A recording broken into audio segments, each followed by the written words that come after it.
Bonjour à tous, bienvenue sur Crossover pour une émission spéciale Conférence Est et les prévus de la NBA. Comment tu vas, Geoffrey? Pat, en forme, Ouais, en forme, comme prêt d'habitude. pour la présentation des nouvelles équipes, la nouvelle saison La nouvelle saison, 2018-2019. on va commencer avec de la folie, avec Les le Sixers. Sixers, Ben NBA, Simmons, Celtic, Joel Embiid, Celtics, Jason Tatum, ouais.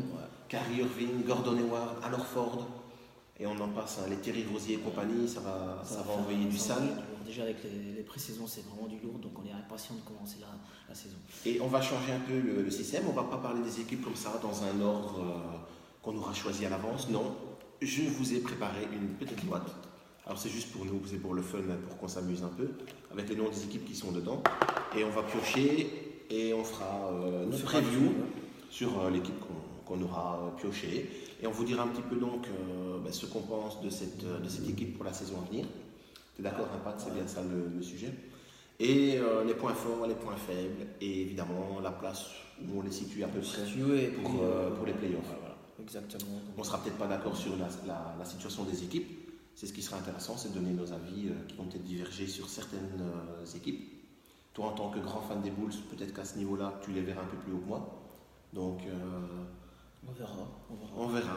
Là, Alors, Patrick, Bah, t'es go, on y va. On va commencer. Ben, je te laisse l'honneur du premier C'est parti. On dirait un tirage de Washington. Washington. Bah, Fou, Washington. Les Wizards de Washington. Emmenés par Bradley Beal et notre ami. John Wall, John donc Wall. un duo de combo guard, donc meneur arrière, extrêmement talentueux. Je pense qu'ils l'ont prouvé au fil des années et de leur expérience commune. L'année passée, John Wall a été blessé très longtemps. Bradley Beal a pris les rênes de l'équipe. Ça a plutôt bien tourné quand c'était lui qui le faisait. John Wall est revenu. Ça a moins bien tourné.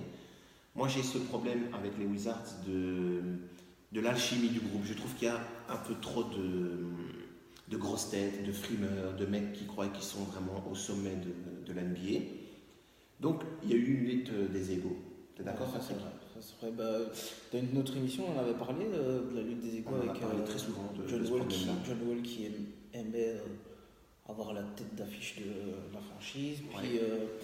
puis tout ce qui s'est passé pendant les vacances, où il dit qu'il fait partie des 4 meilleurs meneurs Ouais. de la NBA. Puis, Et ajouter à ainsi ça, de suite. tous ces problèmes-là, au lieu de les régler, je veux dire, en mettant des vétérans un peu calmes et gestionnaires, ils ont ajouté une grosse tête de con. Désolé de parler comme ça. Non, mais c'est la vérité. L'année passée, j'ai taillé des costards à Tyronn Lue, à Westbrook et compagnie. Cette année, je crois que je vais continuer dans le même esprit, mais peut-être que j'aurai d'autres joueurs en ligne de mire. Dwight Howard. Il va être dans ma ligne de mire, il est déjà bien ciblé, lui. Donc, ils additionnent Dwight Howard, qui a été, on va dire, viré comme un malpropre de Charlotte. Donc, ils n'ont plus voulu de lui. Le vestiaire n'en pouvait plus de lui, de l'ambiance qu'il faisait régner, de son manque de sérieux, d'implication, etc.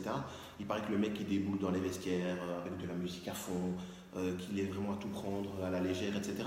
Les Wizards, alors qu'ils ont déjà des problèmes de gestion des égos, additionnent encore un gars comme ça. Donc je ne sais pas trop dans quelle direction ils vont. Patrick, sur le papier, on est d'accord, c'est une belle équipe quand C'est une on belle voit les équipe. joueurs. Ah ouais, c'est une belle équipe. Surtout que Mais- John Wall a beaucoup râlé pour avoir un poste 5 dominant, Et moderne. qui sait faire, qui est plus mobile. Oui, mais attends, je te coupe, excuse-moi de te couper, mais quand il dit ça, ça me met hors de moi. Ah ouais. Il veut un pivot moderne, on met Dwight Howard. Dwight Howard n'est pas un pivot moderne, c'est un pivot à l'ancienne qui joue sous l'anneau, qui joue de son physique.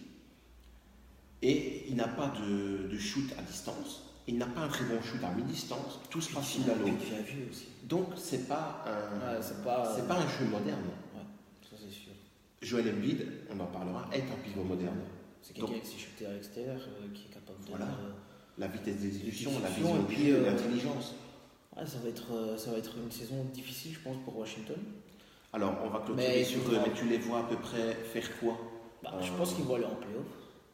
Mais ça va être dans. Il y aura peut-être des cassages au niveau de l'ambiance dans le vestiaire, ça c'est sûr. Ça, c'est Dans la sûr. continuité de la saison. Ouais, de la continuité de la saison, il va y avoir des dégâts au niveau du vestiaire. Et puis, Mais je pense ça aussi, donc sur ce puis point. je pense qu'à un certain moment, il faudra peut-être penser aussi à la trade si tout se passe mal du côté de Washington. Moi, je Faudra reviens peut-être encore couper au- ce duo Bradley Voilà, Beal et- je reviens encore à ça, comme on en a parlé dans d'autres vidéos, et il n'y a pas si longtemps que ça, on avait discuté de ça. c'est ce duo John Wall-Bradley Beal. Je pense qu'il faut confier les rênes de l'équipe à un des deux joueurs. Ce duo est extraordinaire d'un point de vue statistique, mais d'un point de vue réussite collective, il n'y a rien. Ils se sont fait battre l'année passée en play-off plutôt salement. Je ne me souviens plus par qui. C'est pas les peut-être les Celtics. C'est Celtics, je pense, oui. Mais de toute façon, ils sont en général assez décevants, alors que sur le papier, en chaque début de saison, ils ont une équipe de feu. Alors, Patrick, maintenant, la question qui peut fâcher. Tu les vois à quelle position pour les playoffs? Moi, je les vois 6e, 7e. 6e, 7e. Moi, je les vois plutôt vers la 5e position. De par l'expérience qu'ils ont quand même, et on n'en a pas parlé, mais Kelly Oubre Jr., etc., ils ont quand même du talent. Ouais, au niveau coaching, c'est vrai, c'est Scott Brooks. Ouais, c'est pas extraordinaire, mais c'est pas non plus le pire des coachs. Par contre, il a du mal à prendre une équipe sous son emprise, à vraiment dire oh les gars, c'est comme ça que ça va se passer. Maintenant, tout le monde se met au niveau, vous faites ce que je vous dis, et point barre. Ouais. Donc, je pense que le coaching va leur jouer des tours, et l'addition de Dwight Howard, la mentalité des joueurs. Donc voilà, moi je les vois plutôt vers une 5e position. Mais de toute façon, en play-off, je ne les vois pas faire quelque chose. Je ne les vois pas, par exemple, être en finale de conf, des choses comme ça. Voilà. Washington, c'est clôturé. On va passer à la deuxième équipe. Bah, écoute, je vais piocher mon petit papier et ça nous donne à Cleveland. Les Cavaliers de Cleveland. Cleveland, les finalistes, grand perdant de la. Grand perdant de la saison passée. Mais grand perdant, en tout cas, ils ont perdu la finale et ils ont perdu les LeBron James. Donc, effectivement, quand tu perds déjà les LeBron James, tu es plutôt dans le camp de la loose. Et quand tu perds ta finale, forcément. C'est un peu là. Déjà, ce qu'on peut dire sur la saison à venir, c'est-à-dire que là, on a Kevin Love qui va devenir patron. On peut dire ça? Moi, il va être enfin, dans cette équipe de Cleveland, la première option. Kevin Love a été une première option pendant 8 ans, je pense, ou 6 ans du côté de Minnesota. Première option, mais sans aller en play-off. Il est arrivé à Cleveland, on lui a dit tu seras clairement la 3e option. C'est LeBron, ensuite c'est Kyrie Irving, et puis ce sera toi. Kyrie Irving est parti, Kevin Love est passé, on va dire, numéro 2. Néanmoins, numéro 2, quand tu passes derrière LeBron, c'est dur. Il l'a déclaré à plusieurs reprises, c'est très dur de jouer aux côtés de LeBron. Il faut accepter beaucoup de choses, il faut se mettre un peu. Il faut être à 100%. Et il faut être à 100%. Tout le temps. Maintenant, c'est un groupe qui a connu les campagnes jusqu'en finale. C'est un groupe qui a de l'expérience. Oui, mais je veux dire, c'est un groupe entre guillemets où on n'attend rien d'eux. Et donc, ils vont pouvoir peut-être jouer plus libérés. Je pense notamment à Kevin Love, qui va pouvoir peut-être enfin se libérer. Tristan Thompson, J.R. Smith. Peut-être même des Rodney Hood, Jordan Clarkson, Larry Nance Jr. Aussi ces mecs qui sont arrivés la saison passée. C'était pas évident d'avoir leur place la saison passée. Toi, Patrick, parce que je monopolise beaucoup la parole, et je m'en excuse d'avance, qu'est-ce que tu vois pour cette équipe? Moi, je les vois faire les playoffs, dans la douleur, mais je les vois faire quelque chose. Je crois en ce groupe. Moi, je crois en ce groupe. Déjà, en regardant les pré-saisons, ils ont fait pas mal de belles choses. En plus, ils ont des bons rookies. Ils ont un bon rookie en meneur du jeu Colin Sexton, qui est vraiment pas mal à regarder. C'est un gars qui peut vraiment emmener cette équipe et prendre peut-être même le leadership, je pense. Un peu à la Donovan Mitchell. Écoute, là, tu vas un petit peu trop loin, trop vite. Ouais, prendre le leadership quand tu as des vétérans quand même comme Kevin Love. Oui, mais c'est des vétérans qu'on a vus en termes avec LeBron James. C'est pas des vétérans qui ont pris dans les moments difficiles, qui se sont dit bon, on va aider le patron, on va faire ceci. Je ne suis pas tout à fait d'accord. Je trouve que je pense que Kevin Love, justement, il se dit j'aide le patron. Maintenant, c'est lui le patron. Est-ce que lui, dans sa tête, il a l'esprit de patron? Je pense que oui, parce qu'il a été tellement d'années qu'il a changé son rôle en arrivant à Cleveland, et là, il le sait. Il y a des attentes envers lui, et il va devoir reprendre ce leadership. Je pense que Kevin Love a les capacités pour le faire, et il a le talent. C'est un gros scoreur, il prend beaucoup de rebonds. C'est pas un très bon défenseur, on est d'accord, mais au niveau purement offensif, c'est un talent extraordinaire. Il y a les rebonds qui sont là, il y a l'expérience, et il sait que Cleveland n'est pas une équipe maintenant sur laquelle les gens vont miser. Ça, c'est sûr. Et donc, il va vouloir prouver des choses. Prouver que même sans LeBron James, ils peuvent faire les playoffs. Sans LeBron James, ils peuvent donner des claques à des mecs comme les Rockets ou même peut-être pourquoi pas les Warriors. Mais après, il faudra. Moi, je pense qu'il va rassembler les joueurs autour de ce projet-là. Ouais, mais est-ce qu'il a les capacités et les épaules pour faire ça? Être un leader. Pour être un leader. Moi, je doute quand même. Moi, je doute quand même de la capacité du gars à prendre des gars et dire bon, les gars, on va à la guerre. Moi, je pense qu'il peut. Moi, je pense. On verra. Moi, je pense pas. On en reparlera vers. Moi, je pense qu'il a besoin d'un gars comme ce rookie. Colin Sexton. Pour faire ce qu'il a à faire. Pour toi, là, au moment de la saison qui va commencer, la saison commence d'ici une petite semaine. En ce moment-ci, Colin Sexton a 0 match NBA joué. Kevin Love a 10 ans de carrière. Ouais. Et toi, tu vois plus Colin Sexton être un patron que Kevin Love. Dans les années. Au fil de la saison, oui. Au fil de la saison. Au fil de la première saison, je pense Colin Sexton, il va grimper sur la tête de Kevin Love. Il va pas grimper. Je vais faire mon boulot. Non, mais je ne dis pas qu'il va grimper directement, mais je pense que si ça ne va pas autour de Kevin Love, à Cleveland, on va devoir se retrouver à aller voir ailleurs, chez un rookie, peut-être. On verra. Parce que pour moi, cette équipe, elle n'est pas, comme tu l'as dit, c'est les tenants au titre. Non, c'est pas les finalistes perdants de la dernière édition. C'est des gars qui ont l'expérience, il y a des vétérans, comme tu l'as dit, mais on sait tous que s'il n'y avait pas les pros, Cleveland ne serait pas. Cleveland n'aurait pas pu faire les saisons qu'ils ont faites, ça on est bien d'accord. Maintenant, moi je pense juste, voilà, on va clôturer là-dessus, mais c'est que Kevin Love peut prendre les rênes de l'équipe. Après, s'il le fait ou pas, ça on verra. Moi, je crois en Kevin Love et je crois énormément en Colin Sexton. C'est un super meneur de jeu. C'est un très très bon joueur. C'est peut-être même le meilleur meneur de la draft pour moi. Parce que Doncic est extraordinaire, on en parlera dans une autre vidéo quand on fera les previews de la conférence Ouest. Mais même si Doncic est un excellent joueur, il va peut-être pas jouer meneur de jeu. Ouais, il va peut-être jouer poste 3, poste 2. Il va pouvoir jouer sur plusieurs postes. Colin Sexton, en termes de pur meneur de jeu, c'est le meilleur meneur, en tout cas de ce que j'ai vu, de ce qu'on a vu. C'est vraiment très très bon. Voilà, c'est du très très lourd. Et tu les placerais où, Cleveland alors, moi je pense qu'ils peuvent être en playoff, donc ça c'est déjà la première chose. Ça, je pense aussi. Mais c'est plus vers la fin du tableau, quoi. C'est style se qualifier de justesse. Quand 7-8e. Oui, 7-8e. Peut-être, je vais dire 7e. Parce qu'il y a quand même des défauts dans le jeu, évidemment. Ouais, il y a après aussi. Et puis il y a le coaching de Tyronn Lue. Donc voilà, je ne vais pas à chaque équipe casser quelqu'un et passer pour le râleur de service, même si je le suis.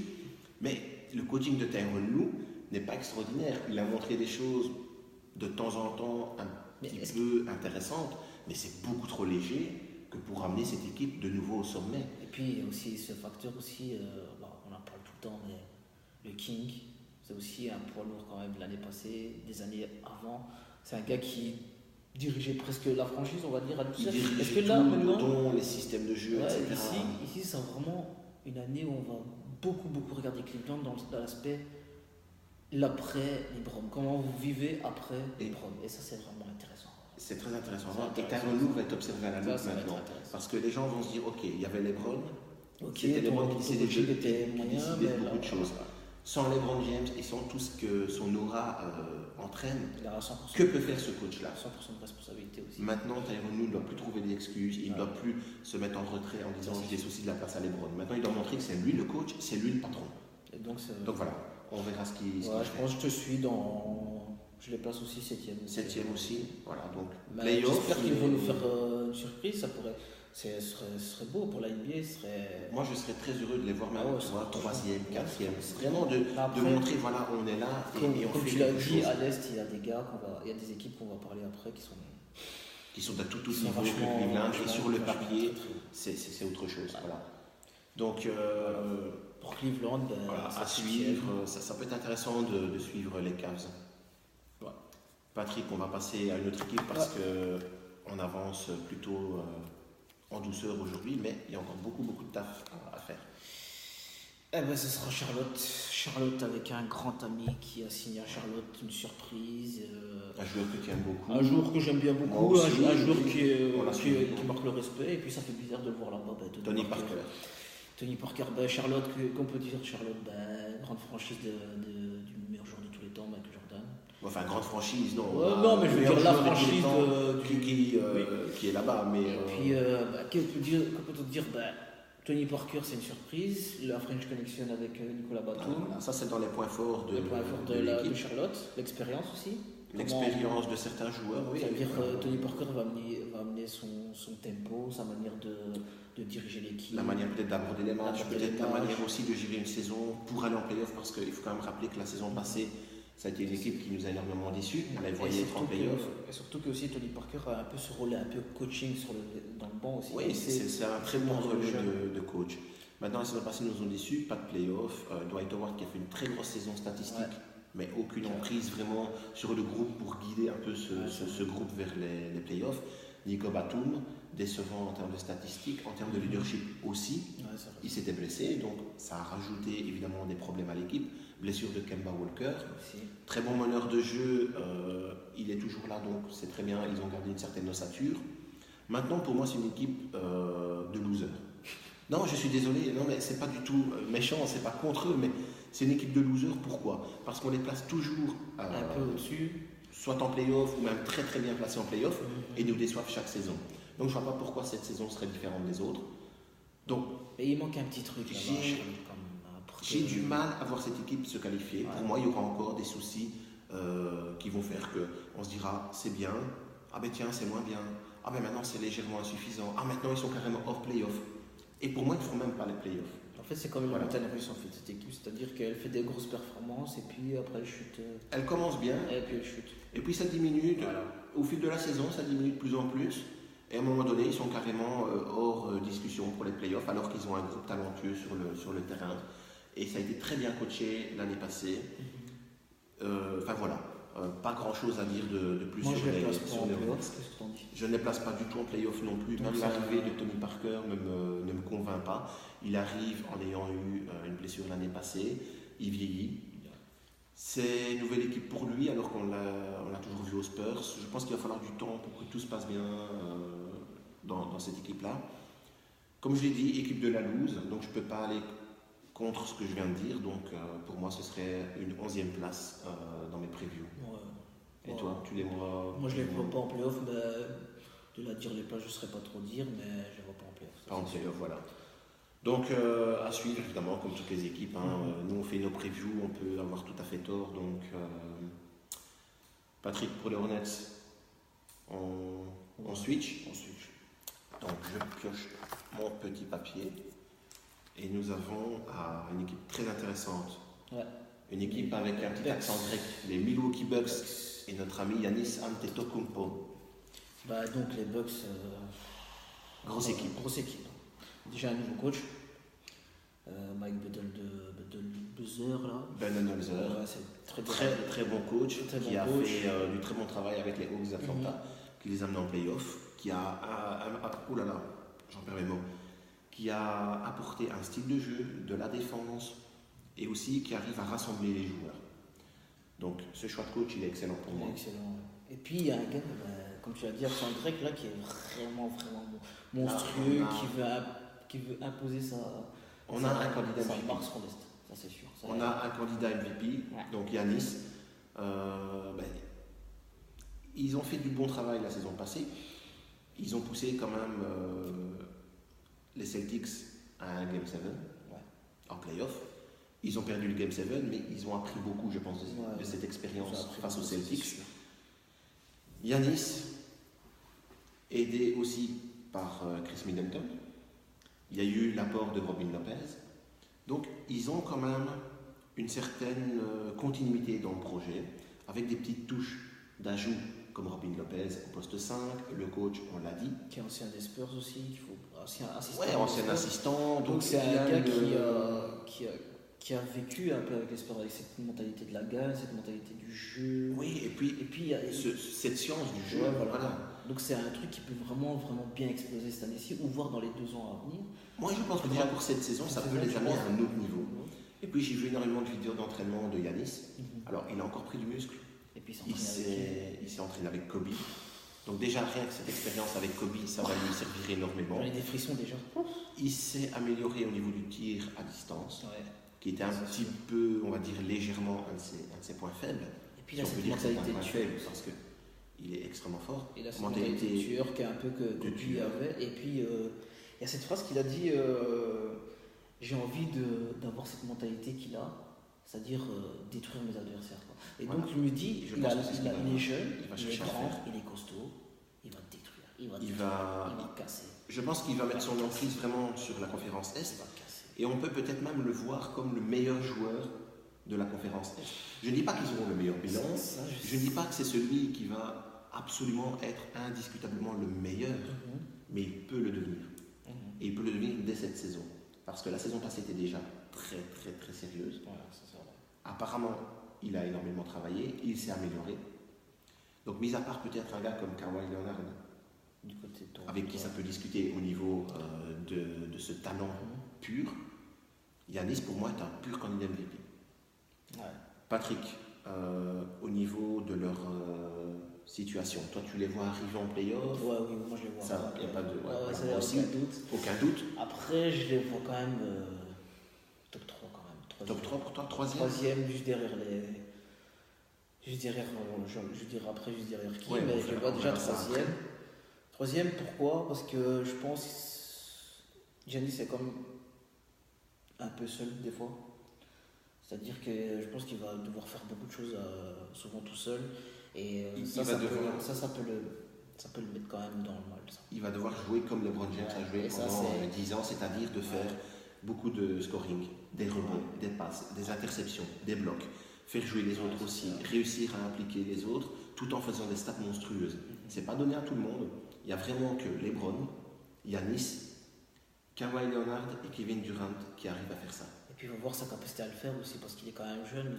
Exactement. Les Donc, autres c'est joueurs à voir cités si, sont quand même ouais, très c'est expérimentés. quelqu'un qui- ouais, voilà. Donc il faut voir si lui, déjà jeune, peut Il le est faire. capable de le faire. Et je sais En tout pas cas, le si- faire sur toute une Je saison. pense qu'il est déjà, dans sa tête, il est déjà prêt. Je pense qu'il est prêt aussi. Déjà prêt, mais est-ce mais qu'il va je le demande faire, à c'est voir. ça, voilà. Je demande à voir. Je veux voir C'est une amélioration exactement par ça. rapport à l'année passée. Donc, C'est-à-dire dans le choix des tirs, dans la réussite des tirs à mi-distance et à 3 points. Je veux voir une amélioration.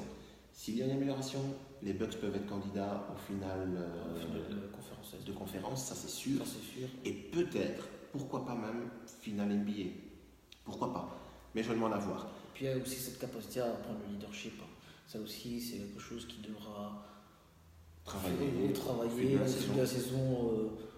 Et prendre de impliquer plus en justement, plus, impliquer les tout le autres, monde prendre sa et- place, être le patron. Donc voilà, moi je reste sur ma troisième place. Troisième position pour toi, bah, écoute, on est plus ou moins raccord. Moi, je les vois quatrième, parce que je vois comme un trio de tête vraiment mettre son emprise sur la conf Est. Mais je les vois quatrième. En embuscade, tu vois, derrière le top 3, mais pas loin du tout du top 3. Hein. Je les vois style à une ou deux victoires du troisième. Donc voilà, pour les Bucks, grosse saison, normalement. Donc un candidat au final, en tout cas. Patrick, je vais te laisser maintenant nous choisir une autre équipe. Et ce sera les Sixers de Philadelphia. Magnifique. Les Sixers. Très belle transition. Très belle transition. Bah, les Sixers, il y a beaucoup de choses à dire. Hein. Les Sixers, c'est Ben Simmons, Joel Embiid et Markel Fultz. Markel Fultz, donc Qui il revient de revient blessure. très bien. Et on a une équipe transition vétéran, transition jeune. Il y a des gars ouais, comme Il JJ y a, Redick. il y a un bon coach qui est là, qui fait bien tourner cette équipe. L'année passée, ils nous ont fait des playoffs vraiment pas mal pour certains rookies Oui. qui viennent d'arriver Magnifique. et qui ont appris beaucoup. Et puis moi, je pense que c'est une équipe qui peut, au fil des années, faire quelque chose. Et puis je pense qu'il y a aussi un peu ces petites déceptions que les Browns ne viennent pas du côté de Philadelphie. Cette Ça, saison-ci, tu penses qu'ils vont déjà être candidats à quelque chose encore Moi, je pense de qu'ils manière peuvent plus vraiment être- importante que l'année passée? Moi, je pense qu'ils peuvent vraiment être candidats en finale de conférence. Ok. Et moi, je les place deuxième. Je les place deuxième. Je les place deuxième aussi dans mes previews. Du côté de Là, l'Est. regardez, il y a le petit carnet qui est là, j'ai mes notes.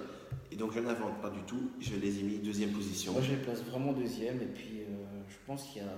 En fait, ça dépend aussi de comment Ben Simmons a travaillé pendant l'été. Parce qu'il Ben faut vraiment Simmons. qu'il travaille son shoot. Mais j'ai une question par rapport à Ben Simmons. On sait, et tu l'as dit, il y a le retour de Markel Fultz. Donc les points forts, on l'a dit, hein, Simmons, Joel Embiid, etc., le coaching, voilà, tout ça, c'est pas un secret, on le sait. On va pas se répéter encore et encore. Néanmoins, il y a le retour de Markel Fultz. Lui, c'est un pur meneur de jeu. C'est un pur. Cette combinaison Fultz-Simmons, elle est intéressante. Et elle est Elle est monstrueuse. peut-être même, oui, monstrueuse, mais peut-être même compliquée pour le coach. Parce que tu fais quoi? Tu as un pur meneur de jeu, Markel Fultz, qui revient, qui a normalement le talent pour être titulaire. Mais tu as Ben Simmons, qui a fait des dégâts l'année passée, qui a fait une saison extraordinaire, qui a été rookie de l'année. Donc n'oublions pas non plus ça. Tu mets qui en poste 1? Tu fais quoi de ces deux joueurs-là? Tu en mets un qui vient du banc ou tu décales Ben Simmons en poste 3, en poste 4? Qu'est-ce que tu fais? Déjà l'année passée, il a joué en poste 1. Et il peut jouer à tous les postes. Il peut jouer aussi à tous les postes. Je pense qu'il faut les mettre les deux. Mais le problème, c'est comme tu l'as dit, pour le coach, ça va être un casse-tête. Un casse-tête en termes de qui va prendre le ballon, qui va gratter le ballon. Et c'est des gars qui aiment avoir le ballon. Et on sait que Joel Embiid aussi aime avoir le ballon. Donc ça va être. C'est-à-dire qu'il faudra un équilibre. C'est-à-dire peut-être faire jouer en intermittent les deux, peut-être ensemble. Et à certains moments, mettre quand même les deux ensemble. Parce que là, pour l'adversaire, ça va être très compliqué à gérer. Et puis il y a aussi cette guerre d'ego parce que Ben Simmons l'année passée a beaucoup eu la balle au momentum. Ça a été le leader de cette équipe des Sixers. Donc, et puis tu as Markel Fultz, c'est un gars qui aime bien aussi avoir le ballon. Je pense qu'à un moment, c'est vraiment, je sais pas, franchement, c'est vraiment une bonne question.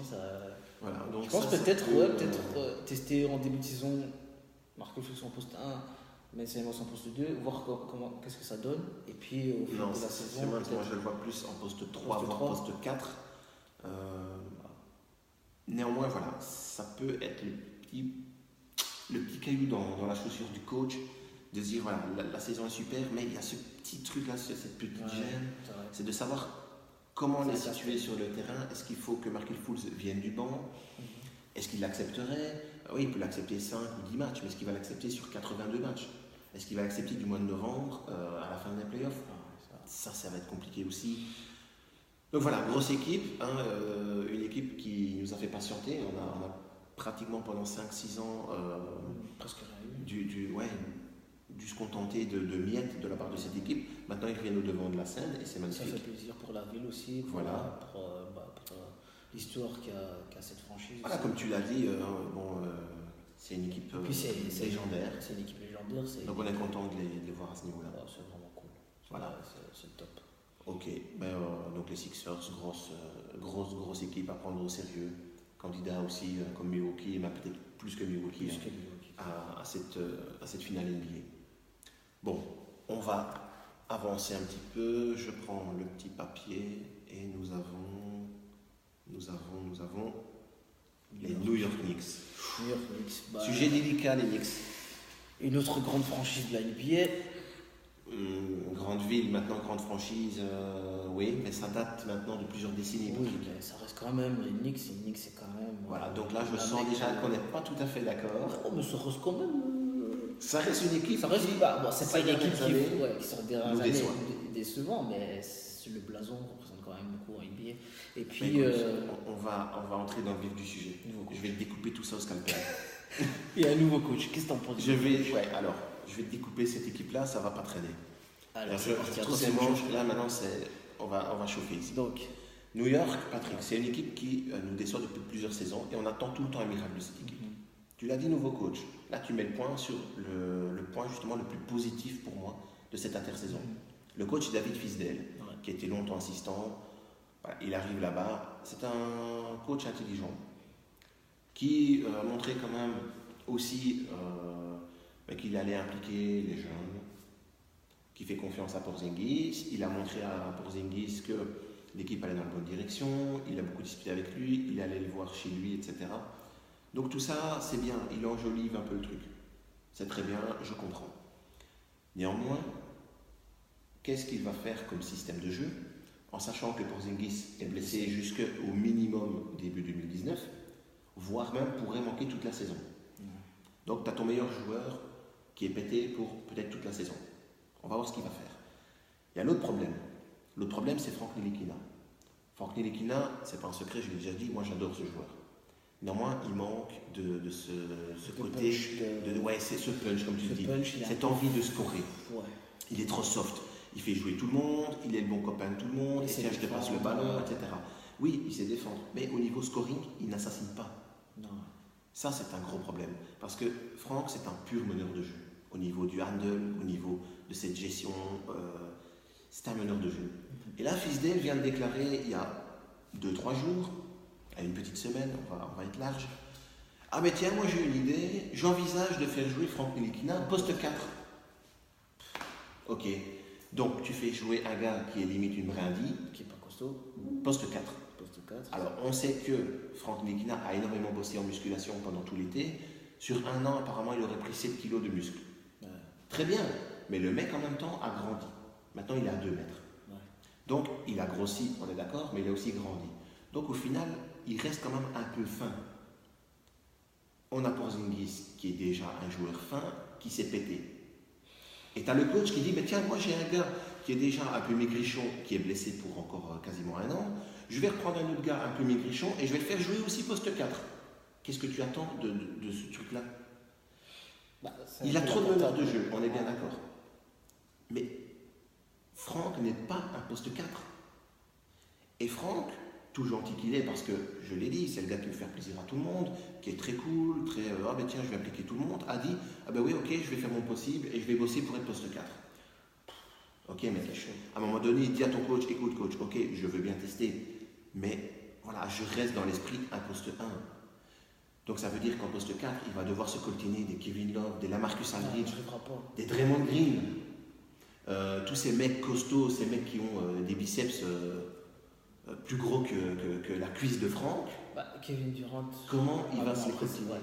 Après, je pense qu'il dit ça peut-être pour son aspect défensif. Il sait bien défendre, mais bon, comme je te rejoins, Poste 4, c'est de la folie. Voilà. Ça n'y a rien à dire. Après, New York, c'est. Le nouveau coach, ça fait plaisir. Franchement, ça fait plaisir. C'est enfin un coach dynamique, avec, on va dire, des systèmes et avec un certain charisme. Mais après. Cette idée déjà de le faire jouer poste 4, je trouve ça aberrant. Qu'en plus, il le sort d'un point de vue médiatique, donc ils le disent ouvertement. Je trouve ça encore plus bizarre. Parce qu'il aurait pu faire ce test-là dans des matchs de pré-saison, à l'entraînement, etc. Mais ne rien dire. Mais là, il le dit clairement et il l'envisage pour la continuité de la saison. Je trouve ça un petit peu idiot. Alors c'est vrai que j'ai l'air, là comme ça, à chaque équipe, d'avoir une critique un peu cinglante. Mais bon, après, je vous rassure, je ne suis pas de mauvaise humeur, je ne suis pas en mode je vais avoir la rage envers tout le monde. C'est juste qu'il y a des incohérences, Patrick. Il y a des coachs qui sont payés des millions, ou des joueurs, et il y a des incohérences.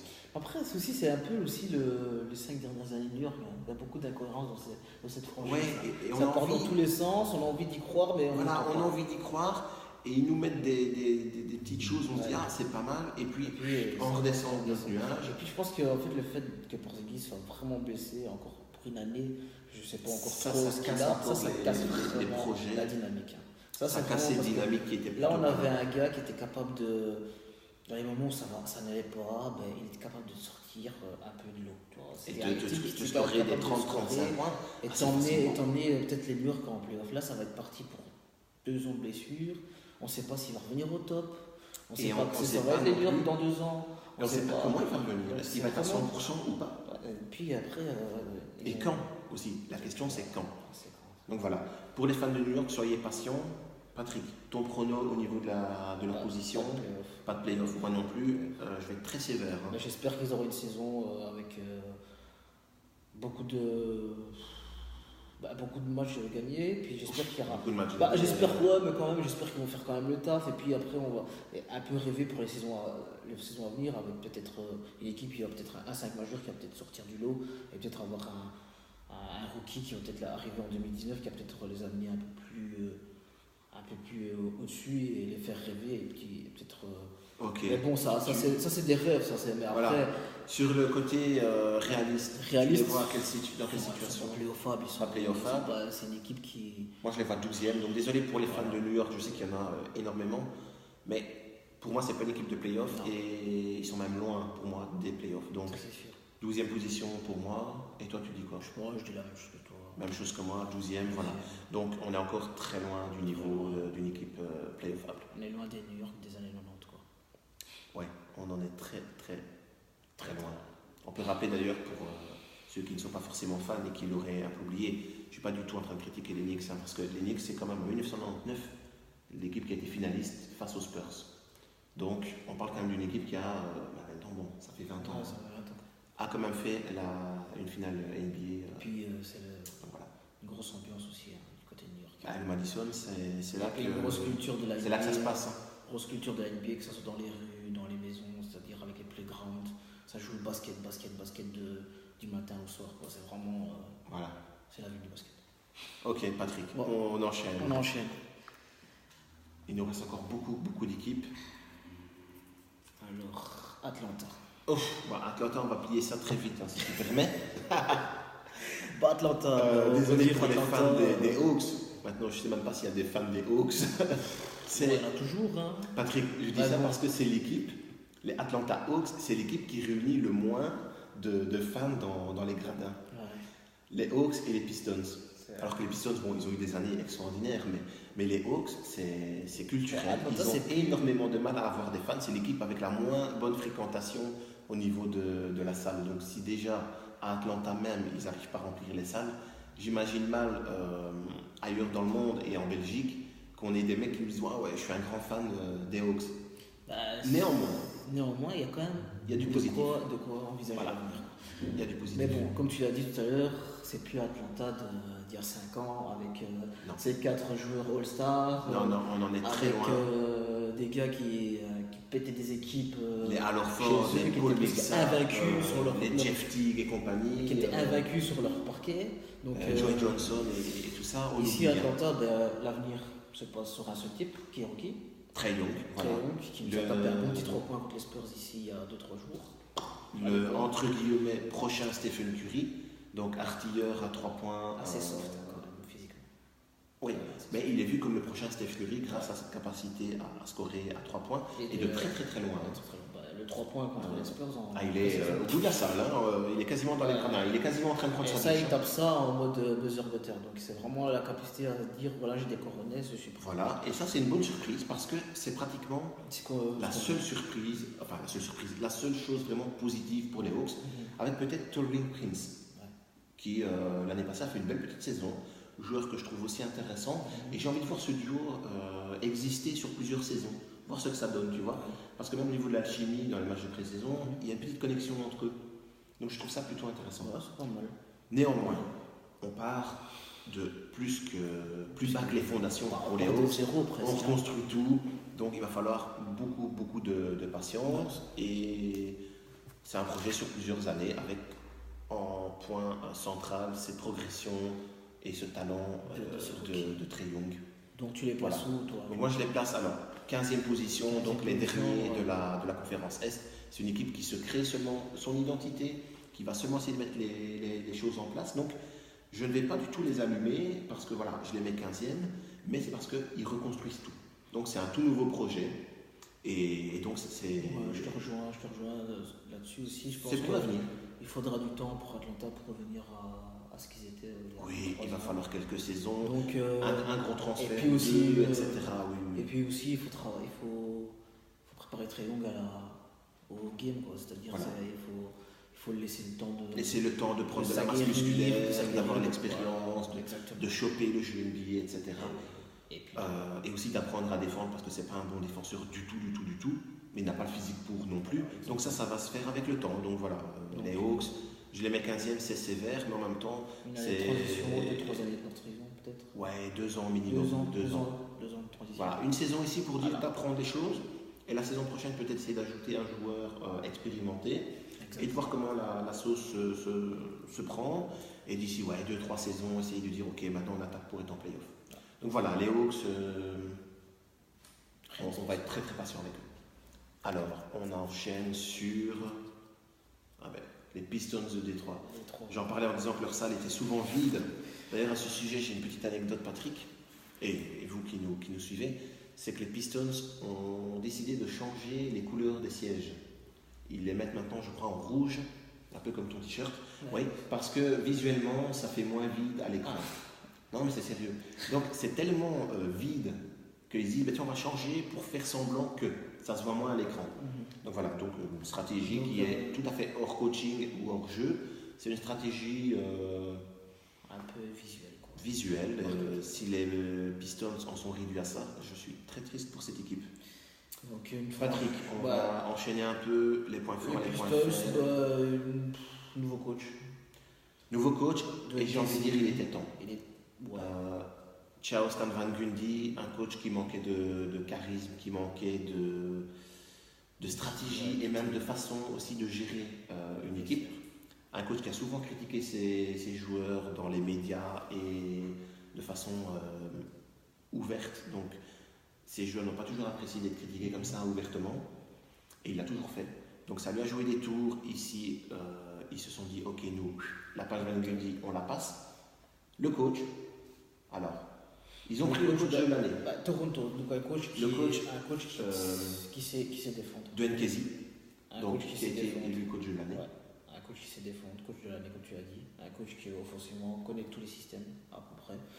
Il a fait de Toronto une grosse équipe, Voilà, c'est un coach que moi j'ai souvent critiqué par le passé, mais qui a quand même réussi en fait on va dire, à inverser les choses et à devenir au fil des années. Ben, voilà, il a fait son bout de chemin, il est devenu un coach plutôt sérieux. Et comme tu l'as dit, il a fait quelque chose de sérieux avec les. Puis il arrive à Détroit avec des joueurs qui sont pas mal. Hein. T'as André Drummond au poste 5, qui a apparemment bossé son tir à 3 points. Ouais, t'as Blake Griffin. T'as ce qu'il faut pour faire une. T'as Reggie Jackson, etc. Bon, qui est blessé, mais qui reviendra à un moment donné quand même. Alors, c'est une équipe, l'année passée on les voyait en playoff, ils nous ont déçus, ils ne les ont pas fait. Moi j'ai l'impression qu'ils peuvent faire les playoffs si Blake Griffin ne se blesse pas. Ouais, pour moi, le point faible numéro 1 de cette équipe, c'est ça. C'est Blake Griffin, point d'interrogation. Est-ce qu'il va vraiment passer un cap encore avec cette équipe? Est-ce qu'il va vraiment prendre l'emprise du groupe, mais de la bonne façon, c'est-à-dire de guider tout le monde avec lui? Il avait un peu de mal quand il était aux Clippers de le faire, et il y avait une lutte d'ego avec Chris Paul, etc. Donc il était parfois en retrait.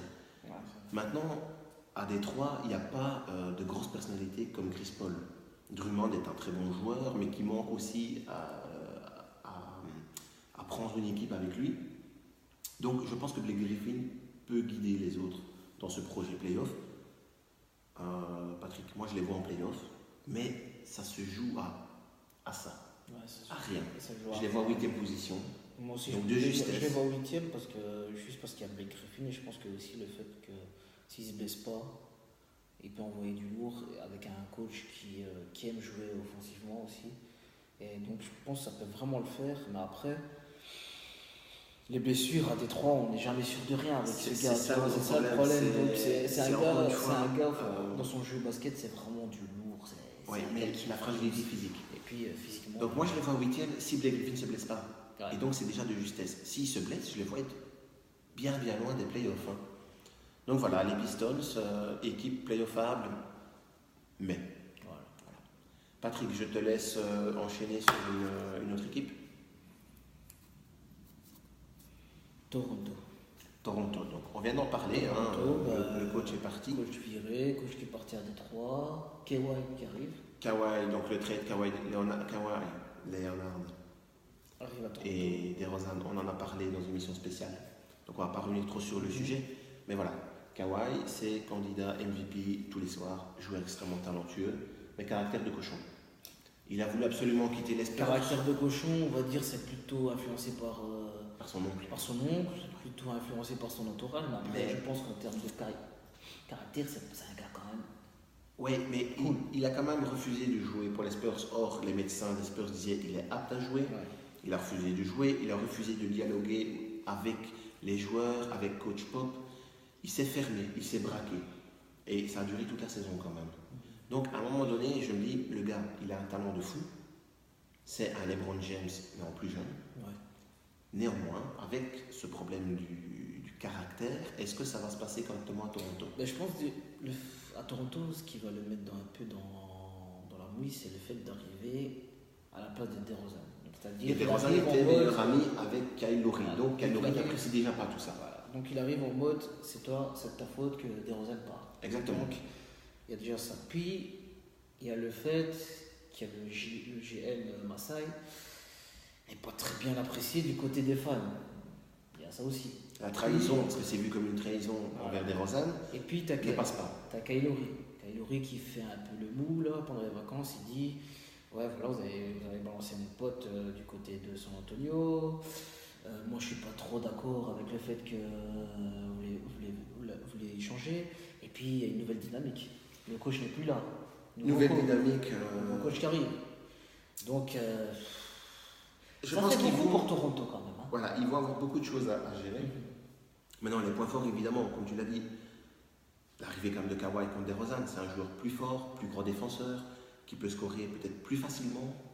Néanmoins, moi, je mets dans les points négatifs le caractère. La difficulté aussi de s'entendre avec Kyle Lowry qui n'accepte pas ce transfert. Pour ça, vraiment, on a fait une émission spéciale sur ça, donc vous pouvez regarder nos anciennes émissions. On a fait une émission rien que sur le trade Kawhi Leonard et DeMar DeRozan. Et vous pouvez la regarder en complément à cette preview, puisqu'on reste vraiment imbriqué dans le sujet. Patrick, par contre, niveau playoff, je pense qu'il n'y a pas de problème. Toronto, ça va dérouler. Parce qu'on le rappelle, il y a encore des Serge Ibaka, il y a quand même un banc qui est très costaud. Il y a Kawhi, il y a Kyle Lowry, il y a du game dans cette équipe-là. Donc les playoffs, ça va rouler. Ça va rouler. Et puis, tu les vois à quelle position? Moi, je les vois quatrième. Quatrième. Là, tu Juste vois, derrière les vois... Bucks, parce que je trouve que... Moi, je les vois troisième. Donc moi, je les vois juste devant les Bucks. Moi, je les vois quatrième parce qu'il y a cet aspect... Dans une équipe, il faut une cohésion. Et je pense que ça, c'est quelque chose qu'ils vont devoir travailler pendant toute la saison. Et je les mets derrière les Bucks parce que chez les Bucks, malgré que Giannis doit faire tout seul, pas tout seul, non, mais il y a déjà une cohésion, il y a quand même une équipe. Il y a un vécu. Là, il y a un vécu. Là, Toronto, ils arrivent avec un nouveau, on va dire, on va dire un leader dans le jeu. Oui, il sera leader dans le jeu, ça c'est sûr et certain. Ce sera lui, pas ce sera pas Kyle Lowry, ça va être son équipe à partir de maintenant. Cette cohésion équipe en cours. Donc moi je me dis, il y a 82 matchs en saison, il y a les playoffs qui arrivent, donc si ça se passe mal, il y a moyen que ça pète. Si ça se passe bien, il y a moyen que ça fasse du feu. Ce qu'il faut rappeler aussi, c'est que Kawhi sera libre de s'engager où il aura envie à la fin de la saison. Les Raptors, évidemment, ils veulent le garder. Donc pour le garder, qu'est-ce qu'ils vont faire? Ils vont dire, hé mec, ici tu es chez toi, tu fais ce que tu veux. On va jouer comme tu veux, on va te passer le ballon où tu veux. Kyle Lowry, il va se plier à ton jeu, à tes systèmes. Et si ça ne lui plaît pas, on va le bazarder. Et ça, je suis sûr que c'est le dialogue, je ne vais pas dire que ça a été tenu de façon ouverte, mais c'est le dialogue qui est tenu par les dirigeants. De dire, si Kyle Lowry commence à nous gonfler, à ne pas vouloir se mettre au pas et à jouer pour Kawhi, on le dégage. Parce que Kawhi est leur joueur vraiment majeur. Ils l'ont pris, mais ils veulent le garder. Ça, c'est sûr. Donc, il va falloir suivre justement cette connexion Kyle Lowry, Kawhi Leonard. Et je pense quand même qu'avec le talent de tous ces joueurs, avec l'expérience aussi de l'année passée, etc., moi je les vois sur le podium de la conférence Est. Et si tout se passe vraiment à merveille, ben je pense qu'ils peuvent être candidats à une finale de conf, voire pourquoi pas. Donc toi tu les mets troisième. Finale NBA. Oui, moi je les mets troisième. Voilà. Bon. On va voir un petit peu ce que nos petits papiers nous réservent. Et on va pouvoir enchaîner sur Boston. La nation verte. Évidemment, vous avez compris, les Boston Celtics. Pas besoin d'aller loin. Moi, je les vois premiers. Hein. Moi, je les vois direct premiers. Ils ont signé Curry. Là, tu es soulagé. Patrick, là, je suis sous l'émotion. Là, je vais limite m'évanouir. Là, tu es soulagé parce qu'il l'a carrément dit devant le public. Ça fait à la Celtic, quoi. Hein. C'est à la Celtic, ça veut dire que ça se passe. Il dit, là, je réussis. De la façon la plus merveilleuse possible. Il a dit, voilà, moi, je veux rester au Boston Celtics. Je veux même pas qu'il y ait de discussion, qu'on me dise où est-ce que vous allez l'année prochaine, vous allez faire quoi, si, ça. Il ne veut pas de questions là-dessus. Il a dit, je reste au Celtics, je re-signe, point barre, il n'y a pas de problème. Et il est déjà en train de bosser en interne, je veux dire ça comme ça, avec Anthony Davis, en essayant de persuader Anthony Davis de venir jouer aux Celtics. Donc Curry s'investit énormément. Alors, je n'ai que des points positifs à dire sur cette équipe. Je ne vois même pas un point négatif, Patrick. Je vais te faire un petit enchaînement. On aurait dû faire une émission d'ailleurs spéciale Celtics. Parce que là, je vais avoir des choses à dire. Je vais essayer d'enchaîner parce que l'émission est en train de durer. Et déjà, on peut dire qu'il n'y a rien à changer. Hein. Mais rien n'a changé, mis à part qui récupère Gordon Hayward. Qui sera très intéressant à suivre par rapport à sa blessure. Oui. Ils ont toujours les Jason Tatum, les Marcus Smart, Terry Rozier, Kyrie Irving, Al Horford, Aaron Baines, le coach Brad Stevens, génie du jeu, il l'a prouvé la saison passée. Donc en fait voilà, il y a beaucoup à dire, mais on ne va pas en dire trop non plus parce qu'on a déjà tout dit la saison passée et qu'on sait tout ce qui est mis en place aux Celtics. Donc tout a été conservé. Ça roule aux Celtics. Ils ont eu des matchs de pré-saison qui se sont passés plutôt moyennement. Mais Même le coach a dit, je suis déçu que ça se passe comme ça, mais ne s'inquiète pas. C'est aussi des matchs qui ont été faits, on va dire, pour chauffer la machine.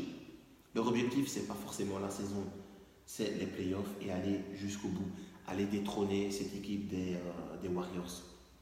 Il y a eu Tracy McGrady, donc légende du jeu, ancienne gloire, qui a déclaré que pour lui, les Celtics étaient les candidats numéro 1 et que pour lui, le titre 2019 va appartenir aux Celtics.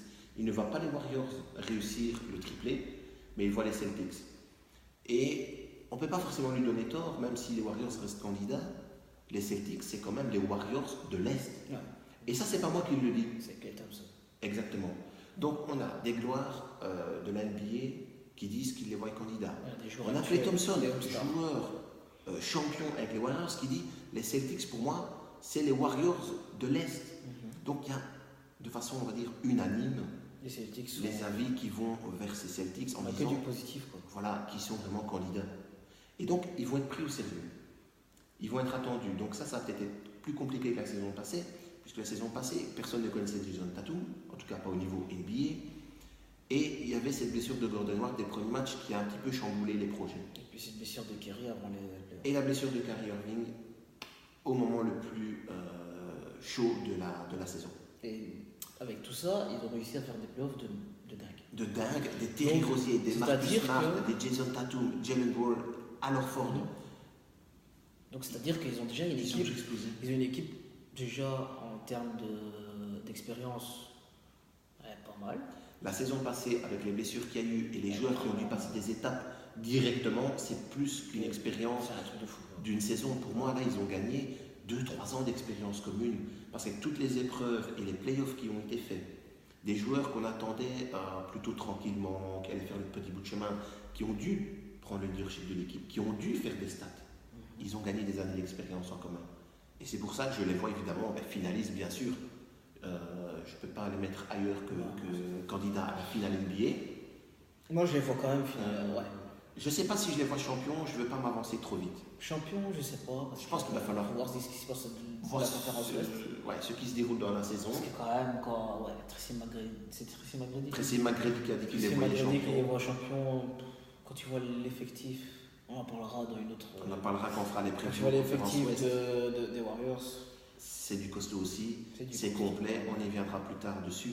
Mais en tout cas, voilà, les Celtics, pour moi, évidemment, candidat numéro 1 à cette finale NBA. Je te suis absolument.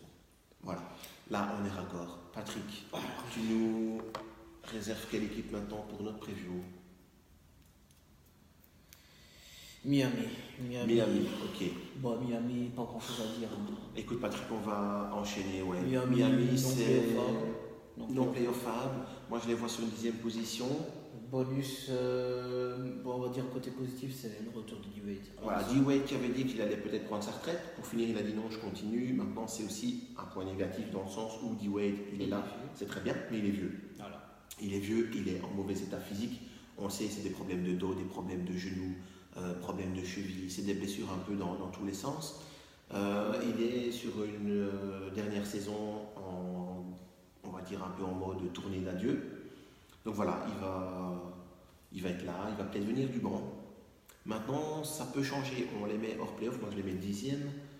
Mais on sait qu'ils veulent absolument Jimmy Butler. Donc au moment même où on tourne la vidéo, on ne sait toujours pas où Jimmy Butler va. On sait qu'il est intéressé du côté de Miami, on sait que D-Wade le veut. Si ça se trouve, au moment où vous regarderez la vidéo, Jimmy Butler aura signé. Mais là où on tourne, au moment même, à l'instant présent, il n'y est pas. Donc s'il n'y va pas, non playoffable. S'il y va, je vois des grosses stats peut-être d'Hassan Whiteside, peut-être de Josh Richardson, Goran Dragic. Je sais Winslow aussi qui peut faire quelque chose d'intéressant. Mais Dion Waiters est arrivé avec au moins 15 kilos de trop. Il y a l'alchimie aussi qui est compliquée. On sait qu'Hassan Whiteside n'est pas facile à gérer, etc. Donc voilà, non playoffable. Patrick, tu me rejoins sur cette je te rejoins, voilà, 10e position? Ouais, je te rejoins. Voilà, on va donc enchaîner un petit peu. Et on tombe sur Indiana. Indiana, moi c'est une équipe que j'aime bien. Moi, j'aime bien aussi. Si je dois résumer en quelques mots, c'est prometteur. Donc c'est une équipe qui l'année passée était en playoff. qui a causé beaucoup d'ennuis et à la surprise générale d'ailleurs. Qui a beaucoup causé d'ennuis à Cleveland et à LeBron. Ils ont poussé Cleveland au Game 7. Hein. Et puis il y a un gars qui est quand même une star. Bah, maintenant c'est une star. C'est une star. Et il a eu le MIP l'année passée. Donc Most Improved Player, ça veut dire joueur ayant le plus progressé. Et puis je pense que Oladipo peut vraiment amener Indiana à un niveau au-dessus, si lui aussi emmène son niveau au-dessus. Il doit passer encore une petite étape, effectivement. Maintenant, il a fait déjà beaucoup. Donc moi, j'ai envie de dire, il doit progresser. Oui, un jour, il doit toujours progresser. Néanmoins, dans cette équipe d'Indiana, je pense qu'il y a aussi d'autres joueurs qui doivent progresser. Et là, je vise un gars comme Miles Turner. Miles Turner, qui est quand même l'avenir de l'équipe. À un moment donné, ils l'ont dit, on se sépare de Paul George, mais on mise tout sur Miles Turner. Pour moi, il était décevant l'année passée. Donc il doit prouver qu'il est ce joueur majeur. Ils se sont séparés de Lance Stephenson parce qu'apparemment, au niveau du vestiaire, voilà, le mec n'était pas forcément hyper emballé de le conserver.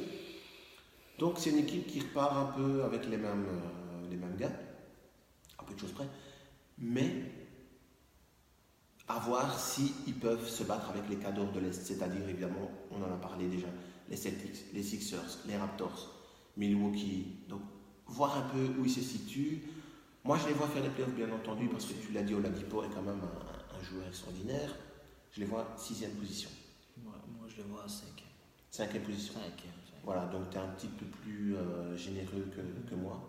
Ouais, parce que je pense qu'ils ont vraiment pris l'expérience l'année passée, et puis Oladipo est vraiment un gars c'est un gars que j'aime bien. S'il est on fire, il peut faire des dégâts, il peut faire mal. Et puis c'est sa vie, il vient d'Indiana, c'est un peu à la maison. Voilà, on va voir ça patiemment et on fera des petits bilans en cours de saison. Ouais.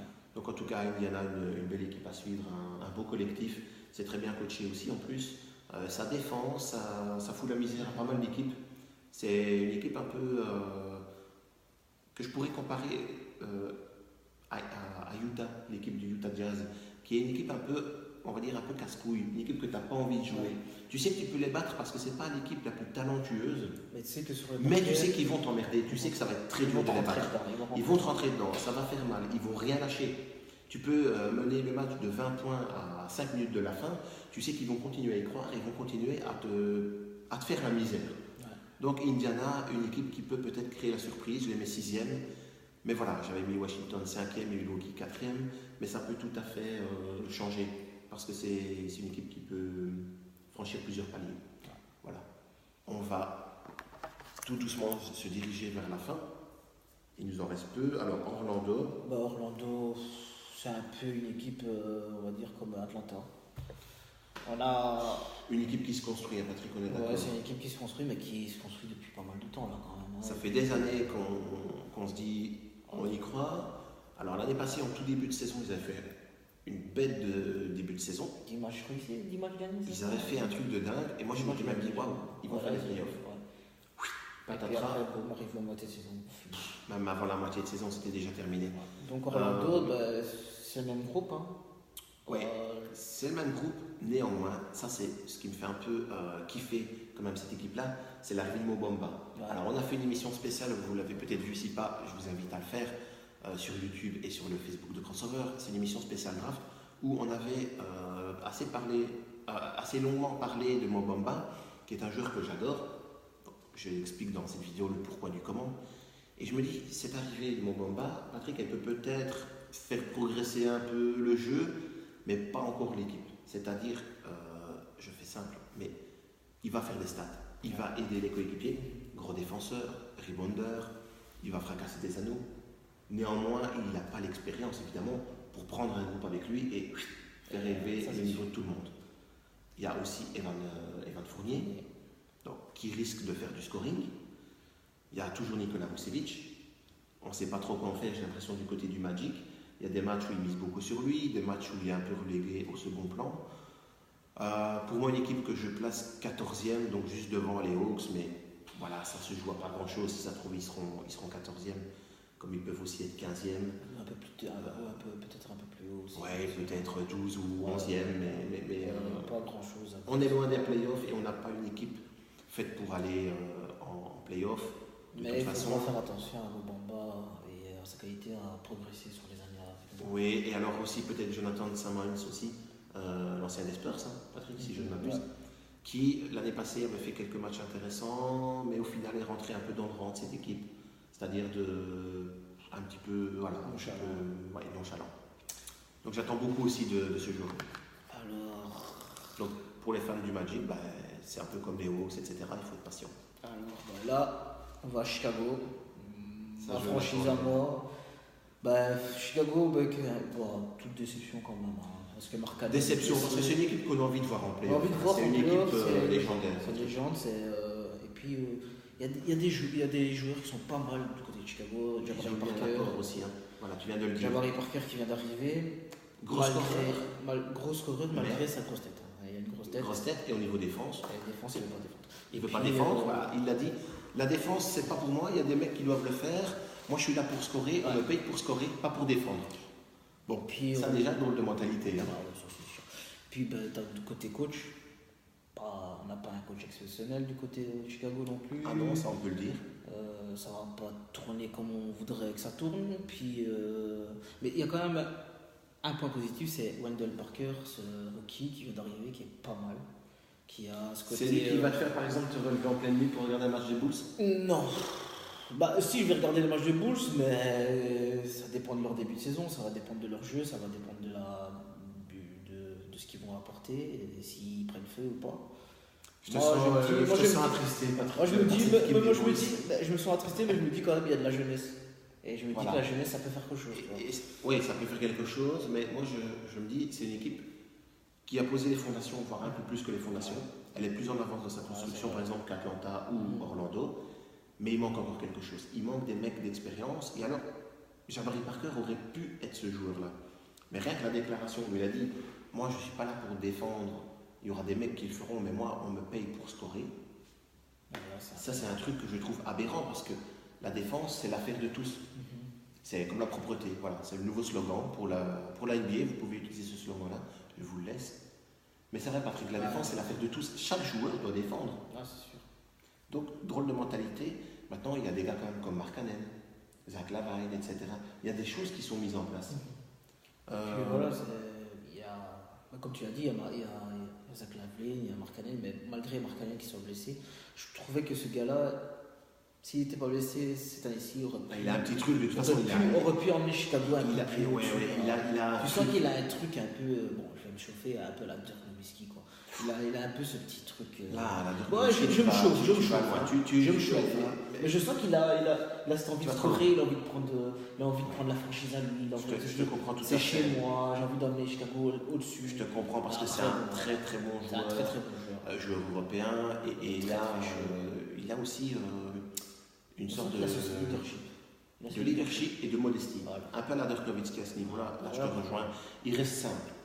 Contrairement à Jabari Parker qui a vraiment chopé le melon comme c'est pas permis, et sans aucune raison valable en plus, parce que c'est pas qu'il a été champion, quoi, le mec. Lui, il est classe. Voilà, il est classe, il est clean, c'est propre, c'est bien. Belle mentalité, beau jeu. On attend une progression malgré tout. Donc voilà, Chicago, ça fait un peu de peine de ne pas aller voir en playoff. On ne les a pas vus l'année passée en playoff. Cette année, Patrick, désolé de te décevoir, moi je les mets 13e position, donc juste un poil meilleur qu'Orlando. Voilà, il va falloir aussi de la patience et peut-être, je pense, un autre coach.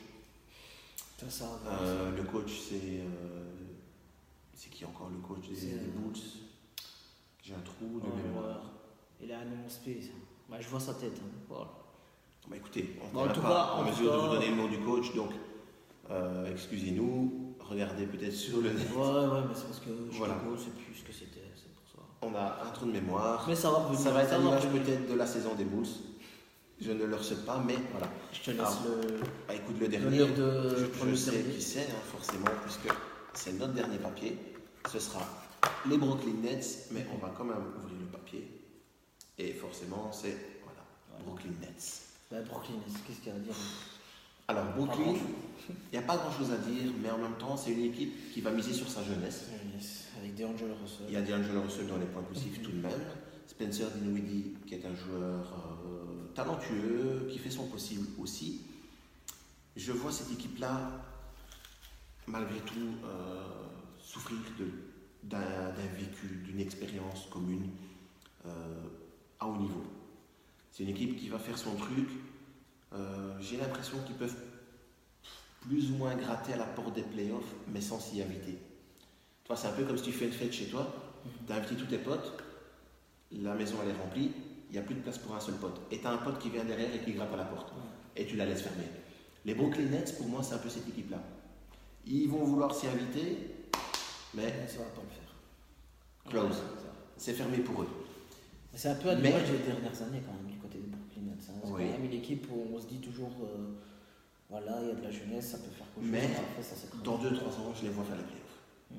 Et pourquoi pas cette saison être vraiment, tu vois, voilà, moi je les vois à 9e, donc être pas très loin, essayer d'attirer un mec, ils auront du pognon à dépenser la saison prochaine. Donc ils peuvent attirer un gars, ils peuvent attirer un Kevin Durant, ils peuvent vendre le projet d'être à Brooklyn, tu vois. C'est quand même New York, quoi, tu vois. Après, est-ce que Kevin Durant va aller à Brooklyn? Je sais pas. Kevin Durant est capable de, il est à de tout. Brooklyn, non? Je ne sais pas. Je pense qu'il est Ah non, il a des affaires du côté de New York. Ouais, mais enfin, il y a des affaires dans pas mal de trucs. Dans pas mal de trucs. Après, c'est vrai qu'on parle beaucoup du côté de New York dans les années à venir. Mais bon. Brooklyn peut être une équipe qui peut attirer des joueurs. Il y a ce manque d'expérience, on l'a dit, c'est des joueurs un peu jeunes, ils vont miser sur cette jeunesse. Mais dans le projet construction, par exemple, Chicago mise aussi sur la jeunesse, comme Atlanta, aussi l'équipe du Magic d'Orlando. Mais Brooklyn est beaucoup plus en avance dans leur construction. Donc c'est pour ça que je dis, d'ici peut-être 2 ans, ils peuvent faire les playoffs. Ils auront beaucoup d'argent à dépenser de toute façon l'année prochaine. À Brooklyn, on le sait, dépenser de l'argent, ça ne leur fait pas peur. Donc, je crois que c'est un projet intéressant, Brooklyn, mais trop court pour cette saison. Ouais, je pense aussi la même chose. Voilà. Patrick, tu les places à quelle position? Je les place aussi 9e, 10e, j'avais mis Miami un peu devant. S'ils prenaient Jimmy, s'ils prenaient pas Jimmy. Après, je me dis, Jimmy peut-être peut venir et peut-être devenir playoff. Mais Brooklyn, je les vois quand même pas dans le top 8, ça c'est sûr et certain. Moi, je les vois vraiment pas loin. Je les vois pas loin, mais je les vois pas dans le top 8. Un chouïa vraiment d'être en playoff. Mais comme je te l'ai dit, pour mais moi, bon, comme tu l'as dit, les années, ils vont préparer l'équipe pour les années futures, ça c'est sûr et certain. Et là, ça peut. Et D'Angelo Russell, même s'il tarde un peu à confirmer le talent et le leadership, est un joueur quand même intéressant. Et c'est un joueur qui, voilà, moi, j'ai une petite sympathie pour lui. J'apprécie son jeu, j'apprécie parfois sa personnalité. Même si effectivement il a commis des erreurs, notamment il a balancé des choses dans la presse sur. Des fois dans son jeu, il est souvent nonchalant. Sur Nick Young par exemple. Des fois il fait des mauvais choix en termes de basket. Il manque d'expérience. Et je pense que cette saison peut être une saison un peu de maturité aussi, où il doit se racheter une conduite et il doit prouver que c'est un bon joueur et un joueur sur lequel on peut construire quelque chose. Ça peut aussi aider pour attirer des stars du côté de Brooklyn. Voilà Patrick, ici on a fait les previews des 15 équipes, donc la conférence Est est bouclée. Vous pouvez nous dire en commentaire ce que vous en pensez, parce que voilà, nous on a fait nos previews en fonction de nos ressentis et des joueurs qui ont été mis en place dans les équipes, des coachs et aussi de ce que la saison passée a révélé. Patrick, est-ce que tu as un mot à ajouter ou alors on en reste là-dessus? Moi j'ai pas de mot à ajouter, je te rejoins dans le fait que voilà, on vient de faire la preview Est, interagissez avec nous pour nous dire si vous n'êtes pas d'accord sur certains trucs, sur certains classements aussi, sur les classements qu'on a fait bien sûr, sur certaines équipes. Et puis on se retrouve bientôt pour la preview. On se dit voilà, preview conférence Ouest. À venir avec beaucoup de trucs à dire aussi. On va essayer de ne pas durer aussi en termes de durée par rapport à la vidéo. C'est vrai, ici on a pris notre temps, voilà, on a pris notre temps. Est. On y va tranquillement. Donc, il y a beaucoup de choses à dire aussi. Moi je vous dis à très très bientôt. Likez nos vidéos, partagez, mettez des commentaires positifs. Ça évidemment on kiffe. Négatif, si vous estimez qu'il y a du négatif à dire, vous nous le dites, il n'y a pas de problème, on le prend très bien et on supprimera de toute façon le commentaire après. Je déconne bien sûr. Mais voilà, donc à très très bientôt pour la preview conférence Ouest. Patrick, je te remercie et à la prochaine. À très bientôt.